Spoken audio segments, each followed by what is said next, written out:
सुरू करायची.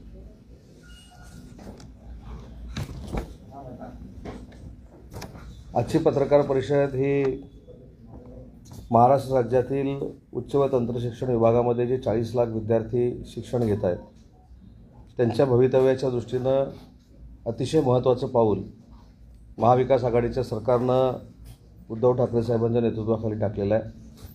माझ्यासोबत आज जे पत्रकार परिषदेला उपस्थित आहेत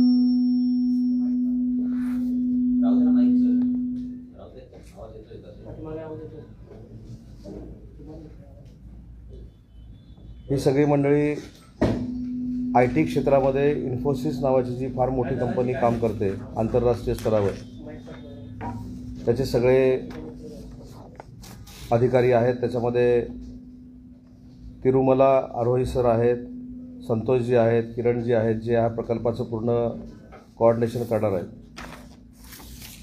देशामध्ये पहिल्यांदा इन्फोसिस कंपनी ही प्रामुख्यानं त्याचा बेस महाराष्ट्र आहे आणि महाराष्ट्रामध्ये उच्च व तंत्रशिक्षण विभागाबरोबर आज त्यांचा MOU झाला आहे. जवळजवळ 3900 अभ्यासक्रम जे आहेत राज्य स्तरावरचे असतील, देश स्तरावरचे असतील किंवा आंतरराष्ट्रीय स्तरावरचे असतील, हे 3900 अभ्यासक्रमांबरोबर आज आम्ही MOU केला आहे. त्याच्यामध्ये चांगल्या पद्धतीचं प्रशिक्षण विद्यार्थ्यांना कसं मिळेल, शिक्षकांना कसं मिळेल, शिक्षकेतर कर्मचाऱ्यांना कसं मिळेल, यासाठी एक फार मोठी यंत्रणा त्यांच्या CSRमधनं ते आपल्याला उपलब्ध करून देत आहेत. याच्यासाठी महाराष्ट्र शासन एकही रुपयाचा खर्च करत नाही. जवळजवळ या 5 वर्षामध्ये किमान 30 कोटी रुपये खर्च करून ही यंत्रणा स्वतः इन्फोसिस पूर्ण महाराष्ट्रामध्ये राबवणार आहे. ती 3 टप्प्यामध्ये राबवणार आहे. त्याच्यामध्ये 10 लाख विद्यार्थी जे टेक्निकल एज्युकेशन घेत आहेत, म्हणजे इंजिनिअरिंगचं किंवा डिप्लोमाचं एज्युकेशन घेत आहेत, ते 1600 महाविद्यालयातली जवळजवळ 10 लाख विद्यार्थी हे प्रशिक्षण घेणार आहेत. आणि उच्च संचालनालय जे आमचं आहे त्याच्यामध्ये 3000 महाविद्यालय जे आहेत त्यातले जवळजवळ 30 लाख विद्यार्थी ह्या योजनेचा लाभ घेणार आहेत. आता ही योजना कशी असेल, काय असेल, स्वतः ते या ठिकाणी सांगतील. परंतु ही योजना नुसती शिक्षणापुरती मर्यादित नाही.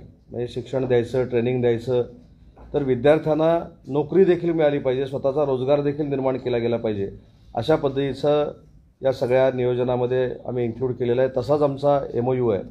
आणि नुसतं विद्यार्थ्यांपुरता हा मर्यादित विषय नाही, तर विद्यार्थ्यांना तर आम्ही प्रशिक्षित करणारच आहोत, पण 2021 सालामध्ये आमचा प्राध्यापक देखील अत्याधुनिक शिक्षणानं प्रशिक्षित असावा, हा देखील MOU आज आम्ही इन्फोसिसबरोबर केलेला आहे.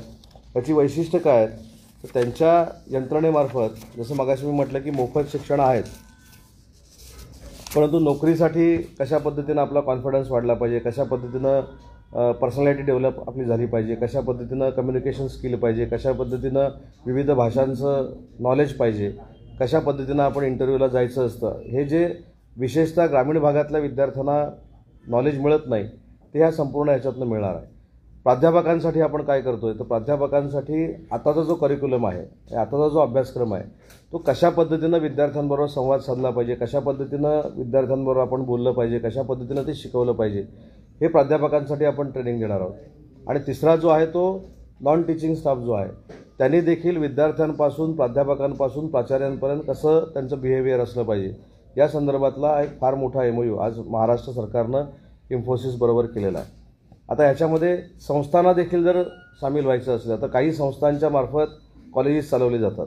त्याच्यामध्ये उच्च व तंत्रशिक्षण विभागाची कॉलेजेस आहेत किंवा टेक्निकल एज्युकेशनची कॉलेजेस आहेत. त्यांनी देखील आमच्याशी संपर्क साधला तर त्यांच्याबरोबर देखील इन्फोसिस अतिशय चांगल्या पद्धतीनं काम करू शकतं. हा राहिला शिक्षणाचा भाग. याच्यानंतर अजून काही इन्फोसिसमार्फत विद्यार्थ्यांना करता येईल का, विद्यार्थ्यांसाठी काही करता येईल का, याच्यावर देखील अतिशय चांगला अभ्यास इन्फोसिस आणि उच्च व तंत्रशिक्षण विभाग हे बसून येत्या 15-20 दिवसामध्ये करणार. आणि आपण काय देऊ शकतो अजून विद्यार्थ्यांना, हे देखील यंत्रणा इन्फोसिसमार्फत राबवली जाणार आहे. आता इन्फोसिसनं आम्हाला सगळ्यांना अशी एक सूचना केलेली आहे की म्हैसूरला त्यांची जी टेक्नॉलॉजी आहे, म्हैसूरला जी इन्स्टिट्यूट आहे, ते काही विद्यार्थ्यांनी बघितलं पाहिजे, काही प्राचार्यांनी बघितलं पाहिजे, काही प्राध्यापकांनी बघितलं पाहिजे, आमच्या सगळ्या काही प्रमुख जे अधिकारी आहेत त्यांनी बघितलं पाहिजे. म्हणून 1 दिवसाची कॉन्फरन्स देखील आम्ही म्हैसूरला घेण्याच्या मनस्थितीमध्ये आहोत, जेणेकरून इन्फोसिस नक्की महाराष्ट्राला काय देणार आहे कशा पद्धतीनं ते विद्यार्थ्यांना शिकवणार आहे अशा पद्धतीची एक यंत्रणा आम्हाला देखील कळावी.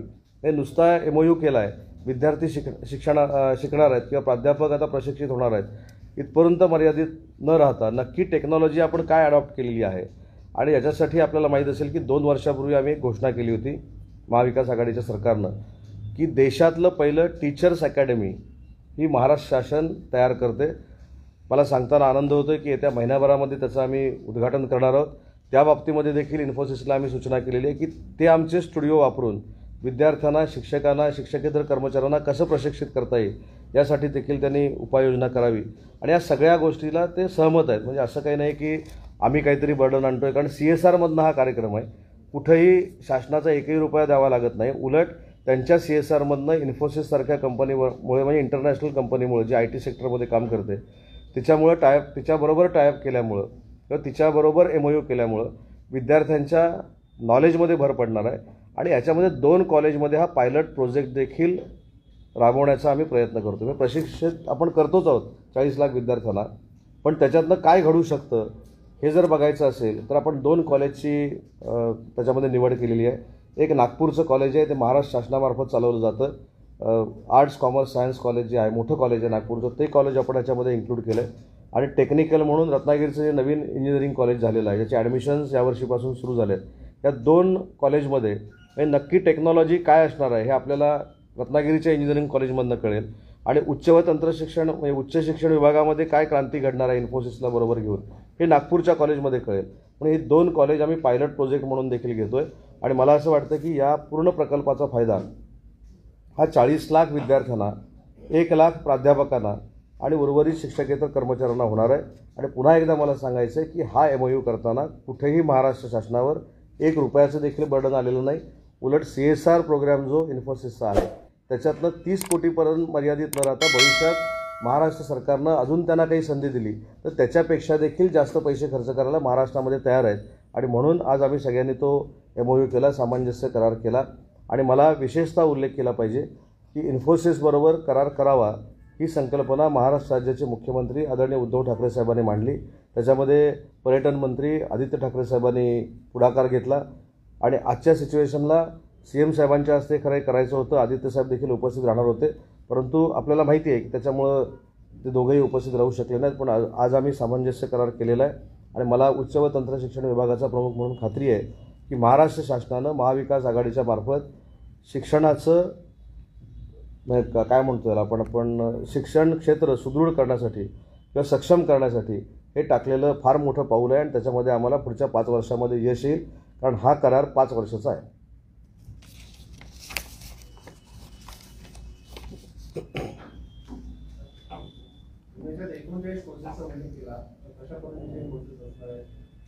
याच्यामध्ये टेक्नॉलॉजी बेस्ड देखील कोर्सेस असणार आहेत, उच्च शिक्षणाचे देखील कोर्सेस असणार आहेत. आणि हे फक्त विद्यार्थ्यांपर्यंत मर्यादित कोर्सेस नाही आहेत. याच्यामध्ये प्राध्यापक देखील अतिशय चांगल्या पद्धतीनं प्रशिक्षित झाला पाहिजे, शिक्षकेतर कर्मचारी देखील प्रशिक्षित झाला पाहिजे. हा सगळा अंतर्भाव ह्या सगळ्या पॅकेजमध्ये केलेला आहे.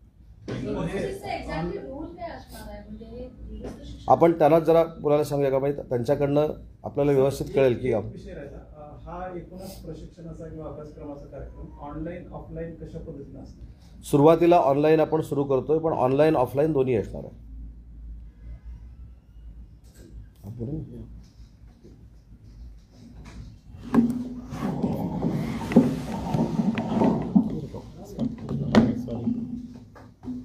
We are very happy, Chief Minister Uddhav Thackeray ji and Education Minister Uday Samant ji have really put in a very good vision for us. We were looking at how Infosys can support different states, but what we are happy to see is the vision that Uday Samant ji has painted in terms of how he wants the students of Maharashtra to be benefiting. So what we are doing from Infosys is we are giving our platform, learning platform, which has 3,900 plus technology courses, English communication effectiveness courses, professional skill development, which includes anything to do with your soft skills, anything to do with your ability to work with teams, creative skills, design skills. So all of these courses, approximately 4,000 courses are there. On top of it, we have something what we call as playgrounds, which means it's not just about learning, but it's also about practicing and getting industry ready. As Minister just said, it is also about getting people ready for jobs. So what we have done in our platform is provided an environment where students can learn, practice, and get themselves certified. One good thing that we are doing here is there is also a very focused attention to get the courses be part of the curriculum, so that the students actually not just learn it outside the curriculum, but they learn it as a part of their curriculum. So we are very excited, and as sir has already said, we are looking at Ratnagiri and Nagpur colleges to see how we can help from what we have done for our own corporate education and bring it as a great industry and academia collaboration. So really looking forward to you, sir, and thanks for your vision. And Infosys is really committed as a part of our Springboard platform, which is our digital literacy CSR initiative. I'm 100% confident that students of Maharashtra, teachers of Maharashtra will immensely benefit from this partnership. Thank you. सध्या total CSR इन्फोसिसचा किती आहे? नाही, त्याच्यावर आपण त्यांची वेगळी पत्रकार परिषद घेऊ. तुम्ही 30 करोड हा त्यांचा CSR किती आहे हा शेवटी त्यांचा इंडिव्हिज्युअल प्रश्न आहे. ते त्यांच्या CSR मध्ये अजून कुठची राज्य त्याच्यामध्ये त्यांनी इन्क्लूड करावी किंवा कुठचे गाव करावे हा त्यांचा इंडिव्हिज्युअल प्रश्न आहे. इन्फोसिसनं ह्याच्यामध्ये मगाशी दोघांची नावं घेतली, CM साहेबांचं पण नाव घेतलं, आदित्य साहेबांचं पण नाव घेतलं. एज्युकेशन सिस्टीममध्ये एक चांगलं योगदान त्यांचं आहे आणि ती इंटरनॅशनल कंपनी IT मधली जर एज्युकेशन सिस्टीममध्ये आमच्याबरोबर आली तर त्याच्यातनं विद्यार्थ्यांना देखील चांगल्या पद्धतीनं सपोर्ट मिळू शकतो, रोजगार मिळू शकतो, स्वतःच्या पायावर विद्यार्थी उभे राहू शकतात. या भावनेतनं आपण त्यांना बरोबर घेतलेलं आहे. त्यांचा आता CSR किती आहे त्यांना सांगायचं असेल सांगू दे, परंतु तो त्यांची नंतर पत्रकार परिषद घेतली तर बरं होईल. त्यांचं टर्नओव्हर किती आहे, त्यांचं CSR किती आहे. आपण हे 39 कोर्सेस कुठे सुरू करणार आहात, त्याचा प्रवेश कधीपासून? नाही, आता ह्याच्यामध्ये 3,900 कोर्सेस हे आहेत. ह्याच्यामध्ये आता आपण जानेवारीच्या पहिल्या आठवड्यामध्ये सगळ्या कुलगुरूंची कॉन्फरन्स पुण्यामध्ये घेतो आहे आणि कुलगुरूंना देखील हा नक्की प्रोजेक्ट काय हे समजून सांगतो आहे. त्याच्यामुळे कुलगुरूंमार्फत, विद्यापीठांमार्फत आणि डॉक्टर बाबासाहेब आंबेडकर तंत्रशास्त्र विद्यापीठ जे आहे, जे टेक्नॉलॉजीवर आधारभूत आहे, या सगळ्या विद्यापीठामार्फत हे विद्यार्थ्यांपर्यंत पोचेल आणि त्याच्यानंतर हे ॲडमिशन सुरू होतील. तोपर्यंत आमचं टीचर्स अकॅडमी देखील पुण्यातली सुरू होईल आणि असं क्लब करून आपण सुरू करणार आहोत. त्याचा MOU आज आपण केलेला आहे. Is the courses are chargeable or free of cost? Free of cost. It's a digital literacy, as I said, CSR initiative. मोफत. Yeah. आणि सध्या UPSC साठी महाराष्ट्रामधले अनेक विद्यार्थी जे काही प्रमोट होण्यासाठी प्रयत्न करतात, तर त्याच्यासाठी असं वेगळं काही इन्फोसिस वगैरे सोबत? UPSCचं आपल्याला एक माहिती ह्या अनुषंगानं सांगतो की Pre-IAS सेंटर जी आहेत महाराष्ट्रातली, जी आमच्या विभागाच्या अंतर्गत येतात. आपल्याला माहिती असेल की महाराष्ट्रातला यावेळेचा जिल्हाधिकारी आणि पोलीस अधीक्षक होण्याचा आकडा हा 86 होता आणि त्या 86 पैकी 67 विद्यार्थी हे अतिशय सर्वसामान्य कुटुंबातले होते. हे यावर्षी का आम्ही सक्सेस करू शकलो तर प्रशासनामध्ये असलेले काही अधिकारी हे दर 8 दिवसांना त्यांना ट्रेनिंग द्यायचे. कदाचित आपल्यापर्यंत ही माहिती कदाचित पोचली नसेल, पण आमच्या विभागामार्फत म्हणजे Pre-IAS सेंटरमार्फत आम्ही ही लेक्चर्स ठेवलेली होती. सर्वसामान्यातल्या सर्वसामान्य मुलाला देखील प्रधान सचिवांचं, चीफ सेक्रेटरींचं किंवा जे इथली यंत्रणा आहे प्रशासनातली, काही IPS अधिकारी असतील, यांचं ट्रेनिंग मिळावं यासाठी आम्ही यंत्रणा ही सुरू केलेली होती. जे राष्ट्रीय मानव आयोगाचे सदस्य आहेत भालचंद्र मुळे साहेब, त्यांच्या अध्यक्षतेखाली आम्ही एक समिती स्थापन केली की भविष्यामध्ये दिल्लीमध्ये आपलं सेंटर कसं तयार होईल. एक प्रस्ताव त्यांचा आमच्याकडे आलेला आहे की नूतन मराठी विद्यालय म्हणून दिल्लीमध्ये आहे, त्यांची एक जागा आहे आणि त्या संस्थेनं महाराष्ट्र शासनाला अशी विनंती केली की नूतन मराठी विद्यालय जर त्यांना चांगल्या पद्धतीनं इन्फ्रास्ट्रक्चर अपग्रेडेशन करून दिलं तर त्यातली काही जमीन ते महाराष्ट्र शासनाला द्यायला तयार आहेत. आणि म्हणून UPSCचे विद्यार्थी महाराष्ट्र सदनावर अवलंबून आहेत फक्त, तर त्यांना चांगल्या पद्धतीचं वसतिगृह होईल, लायब्ररी होईल, अशा पद्धतीचा एक प्रकल्प दिल्लीमध्ये महाराष्ट्र शासनामार्फत आम्ही निर्माण करण्याच्या मनस्थितीमध्ये आहोत. त्याच्यामध्ये त्यांचा प्रस्ताव देखील आलेला आहे. मी देखील दिल्लीमध्ये जाऊन आलो. त्याच्यामुळं ही सिस्टीम जर आम्ही दिल्लीमध्ये उभी करू शकलो तर जास्तीत जास्त विद्यार्थ्यांना त्याचा फायदा होणार आहे. आजच सकाळी या संदर्भात आम्ही एक बैठक घेतली की जी आम्ही शिष्यवृत्ती देतो आणि शिष्यवृत्ती दिल्यानंतर आम्ही काही असं काही संस्था, म्हणजे मला वाटलं ही संस्था पाहिजे, या संस्थेकडनं शिक्षण घेतलं पाहिजे, असं काही 2 वर्षापूर्वीपर्यंत सक्ती होती. तर ती सक्ती आम्ही बाजूला केली. आम्ही 4-5 संस्था देतोय. आम्ही तो निधी विद्यार्थ्यांच्या हातामध्ये देणार आहोत आणि मग विद्यार्थ्यांनी त्यांना 5 संस्थेमध्ये कुठे ॲडमिशन घ्यायला चांगलं वाटतंय तिथं त्यांनी घ्यावी. तिथं महाराष्ट्र शासनाचं काही बंधन असणार नाही किंवा बर्डन असणार नाही. अशी सिस्टीम देखील आपण आणतोय आणि मला असं वाटतं की प्री IAS सेंटरमधनं अतिशय चांगल्या पद्धतीचं काम या 2 वर्षामध्ये व्हायला लागलेलं आहे आणि यावेळी 86 विद्यार्थी जे आले ते पुढच्या वर्षी त्याच्यामध्ये महाराष्ट्रातल्या विद्यार्थ्यांमध्ये नक्की वाढ होईल. आणि आपण जो मुद्दा ह्या ठिकाणी मांडला की इन्फोसिसला बरोबर घेऊन याच्यामध्ये अजून काही करता जर आलं UPSCमध्ये तर आम्ही नक्की करण्याचा प्रयत्न करू. साधारण 4000 कोर्सेस आहेत. ही कोर्सेस एक्झिस्टिंग आहेत की नव्यानं उदयाला आलेले आहेत, त्यांचा अभ्यासक्रम म्हणून 30 कोटीची इन्व्हेस्टमेंट इन्फोसिस करते का किंवा शिक्षणाचं पोर्टल एक्झॅक्टली कशा प्रकारचं? आता महाराष्ट्रातल्या 40 लाख विद्यार्थ्यांना प्रशिक्षित करायचं म्हटल्यानंतर काही सिस्टीम येणारच आहे. स्टुडिओ उभारावे लागतील, काही ते त्यांचं इन्फ्रास्ट्रक्चर उभा करावं लागेल, मुंबईमध्ये त्यांना माणसं द्यावी लागतील, पुण्यामध्ये माणसं द्यावी लागतील. अशा पद्धतीचा विद्यार्थ्यांना शिकवण्यासाठी फी जर घेतली असती तर किती खर्च आला असता? तर तो मला असं वाटतं की 30 ते 35 कोटी रुपये आहे आणि तो त्यांचा CSR आहे. बाकी जे मेकॅनिझम तयार करायचं आहे ते ऑलरेडी त्यांच्याकडे तयार आहे. 3900 कोर्सेस त्यांच्याकडे तयार आहेत आणि आपलं पोटेन्शियल महाराष्ट्राचं बघता जर अजून काय अभ्यासक्रम त्यांना तयार करावे लागले ते नक्की करतील. एवढी टेक्नॉलॉजी त्यांच्याकडे वास्ट आहे. त्याच्यामुळे 3900 जे आहेत हे सध्या कार्यरत असलेले त्यांच्याकडचे अभ्यासक्रम आहेत. पण उदाहरणार्थ आम्ही त्यांना सांगितलं की आमच्याकडे फॉरेन्सिकचा सब्जेक्ट आहे, सायबरचा सब्जेक्ट आहे, त्याच्यामध्ये काही तुम्ही डेव्हलपमेंट केली तर चांगलं राहील. तर हे टप्प्याटप्प्यानं होईल आणि त्याच्यासाठी कुलगुरूंची कॉन्फरन्स जानेवारीच्या पहिल्या आठवड्यामध्ये आम्ही घेतो. एक प्रश्न थोडा वेगळा ST संदर्भात आहे की तुम्ही मध्यस्थी केली पण अजूनही म्हणजे समाधानकारक तोडगा निघाला नाही असं म्हणावं लागेल, कारण अजूनही संप सुरूच आहे आणि STचं फार मोठं नुकसान होतंय. STच्या बाबतीमध्ये स्वतः मुख्यमंत्री महोदयांनी आवाहन केलं, स्वतः उपमुख्यमंत्री महोदयांनी आवाहन केलं, परिवहन मंत्री हे अतिशय चांगल्या पद्धतीनं तो मुद्दा हाताळत होते. मी देखील त्यांचा एक सहकारी म्हणून त्याच्यामध्ये भाग घेतलेला होता. आता मी ज्या जिल्ह्याचं प्रतिनिधित्व करतो, मी ज्या जिल्ह्याचा पालकमंत्री आहे, तिथं निम्म्यापेक्षा जास्त गाड्या सुरू झालेल्या आहेत. काही ठिकाणी गैरसमजातनं गाड्या बंद करणं किंवा त्या तोडफोड करणं असे प्रकार चालू होत आहेत. त्याच्यावर परिवहन मंत्र्यांनी त्यांची भूमिका स्पष्ट केलेली आहे. पण आज देखील आपल्या माध्यमातून मला सर्व कर्मचाऱ्यांना विनंती करायची आहे की विलनीकरणाच्या बाबतीमध्ये कोर्टाने जो निर्णय दिलेला आहे आणि त्याच्यावर जी समिती नेमलेली आहे ते वारंवार परब साहेबांनी असं सांगितलं की त्याचा निर्णय जो येईल तो आम्हाला बंधनकारक राहील. परंतु काही लोक समजल्यामुळं रुजू झालेले आहेत आणि काही लोक गैरसमज पसरवत आहेत किंवा काही लोक हजर होऊ नये हा काही लोकांचा जर उद्देश असेल तर त्याच्यामध्ये आता आमचा पण नाईलाज आहे. पण त्याच्यामध्ये गोपीचंद पडळकर जी असतील, सदाभाऊ खोत जी असतील, यांनी पण विलनीकरणाची भूमिका घेतलेली होती. पण ज्यावेळी त्यांना वस्तुस्थिती खरी कळली की नक्की वस्तुस्थिती काय आहे आणि सरकारी कर्मचाऱ्यांपर्यंतचा पगार महाराष्ट्र शासन द्यायला तयार आहे त्यावेळी त्यांनी त्यांची भूमिका बदलली. आता बाकीच्या भूमिका का बदलत नाहीत मला खरंच नाही.